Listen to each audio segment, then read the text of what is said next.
श्री शिवाय नमस्तुभयम। दोस्तों, आप सभी लोग जानते हैं कि 1 नवंबर 2024 को है कार्तिक अमावस्या। और यह अमावस्या बहुत ही ज्यादा खास है क्योंकि दोस्तों, यह जो अमावस्या है यह दीपावली के बाद पड़ रही है।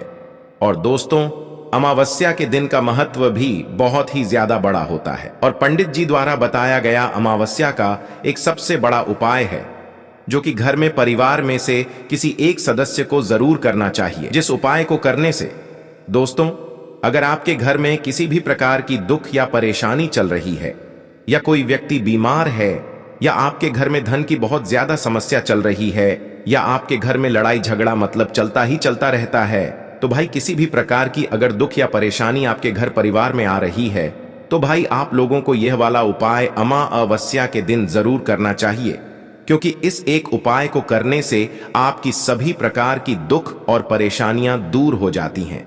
आप सभी लोग जानते हो कि कार्तिक अमावस्या का जो दिन होता है वह पितरों के लिए विशेष रूप से होता है। अब पितरों के लिए विशेष रूप से क्यों होता है? क्योंकि दोस्तों, इस दिन हम अपने पितरों को प्रसन्न कर सकते हैं। कई बार हमारे घर में दुख और परेशानी के लिए हम सभी उपाय करके देख लेते हैं, पर उसका सबसे बड़ा का कारण यह होता है कि हमारे घर में हमारे जो पितृ होते हैं वह हमसे नाराज रहते हैं और हम उनको प्रसन्न नहीं कर पाते हैं। तो अमावस्या का दिन भी वही रहता है जिस दिन हम अपने पितरों को प्रसन्न करते हैं, और जो हम आपको उपाय बताएंगे यह भी आपके पितरों को जो है प्रसन्न कर देगा। इसलिए दोस्तों, अपने घर में सुख और शांति को पाने के लिए, अपने घर में धन संपदा को बढ़ाने के लिए आप लोगों को यह एक दीपक वाला उपाय इस दिन जरूर करना चाहिए। अब दोस्तों, सबसे पहले हम लोग यह समझ लेते हैं कि यह एक दीपक वाला उपाय आखिर करना किसको है।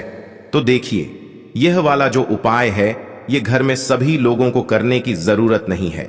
घर की जो बड़ी माताएं बहनें हैं, उन माताओं बहनों में से कोई भी एक माता बहन जो है इस वाले उपाय को कर सकती है। ठीक है, क्योंकि घर की जो लक्ष्मी होती है मतलब वह माताएं बहनें ही होती हैं। इसीलिए माताओं बहनों को जब भी कोई उपाय करती हैं तो उसका वही फल हमें बहुत ही जल्दी देखने के लिए मिलता है। तो देखिए, यह वाला उपाय शाम के समय करना है, तो उपाय की तैयारी भी आप लोगों को शाम के समय ही करनी है। इस बात का भी आप लोग ध्यान रखिएगा। देखिए, एक दीपक वाला उपाय नाम में ही सच जाता है कि इसमें हमें एक दीपक की आवश्यकता यहां पर पड़ने वाली है। ठीक है, तो देखो, एक दीपक जो आप लोग ले रहे हो वह मुख्य रूप से आप लोग हो सके तो नया मिट्टी का दीपक ले लेना। क्या कौन सा ले लेना? नया मिट्टी का दीपक ले लेना। किसी कारण अगर पूरी कोशिश करने के बाद भी नया मिट्टी का दीपक ना मिले तो फिर आप लोग अपना आटे का दीपक ले लेना। देखो, अगर पुराना भी मिट्टी का दीपक है ना तो भाई आप उसे धोकर इस्तेमाल कर लेना। वैसे करते नहीं हैं, पर आप चाहो, आपकी मतलब मन में मंशा है कि भाई हमें तो मिट्टी का ही दीपक लेना है, तो उस जगह पर आप लोग अपने पुराने मिट्टी को धोकर थोड़ा इस्तेमाल कर सकते हो, है ना। पर कोशिश आपकी यही होनी चाहिए कि नया मिट्टी का दीपक मिल जाए। और अगर पुराना भी नहीं है तो फिर आप एक आटे का मीडियम साइज का दीपक तैयार कर लो।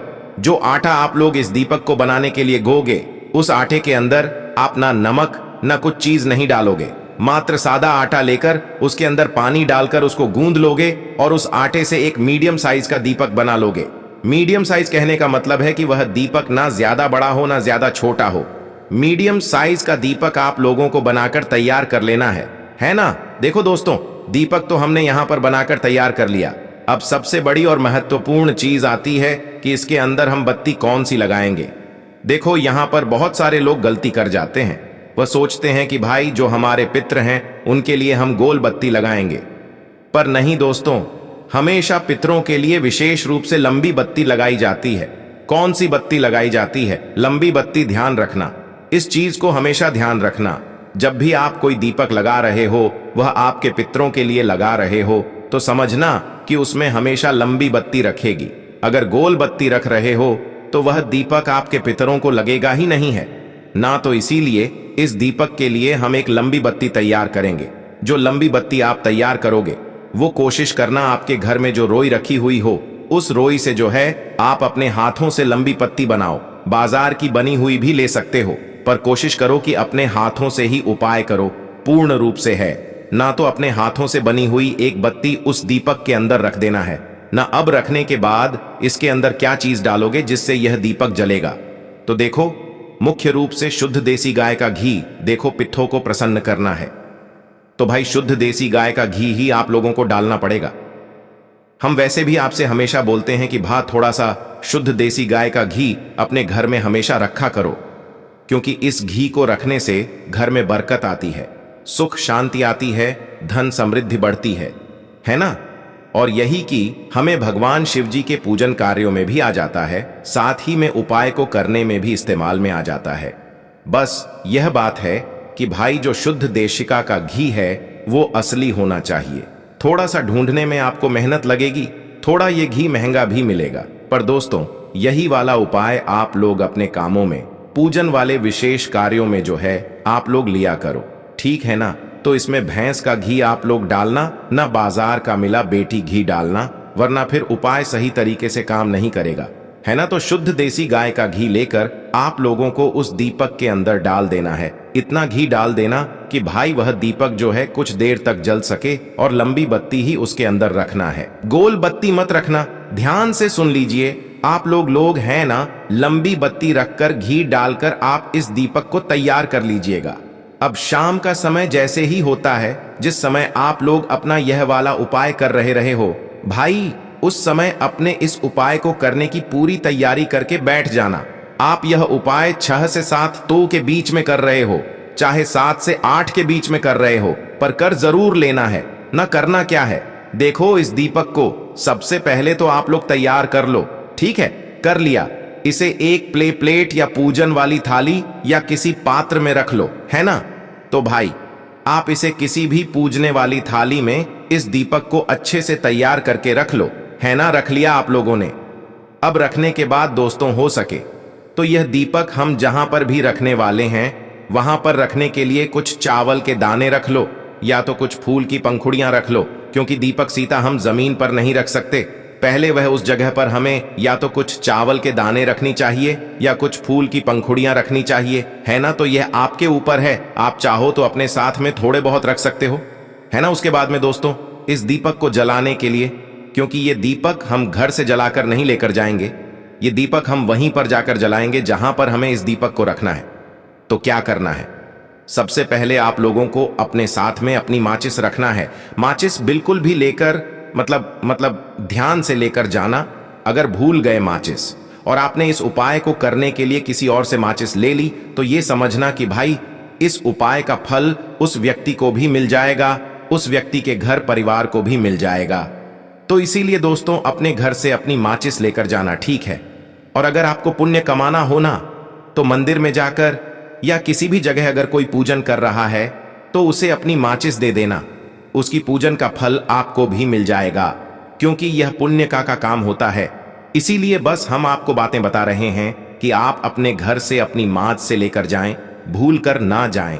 अब दोस्तों इस दीपक को लेकर जाना कहां है, तो देखो इस दीपक को मतलब रखने की कुछ जगह है।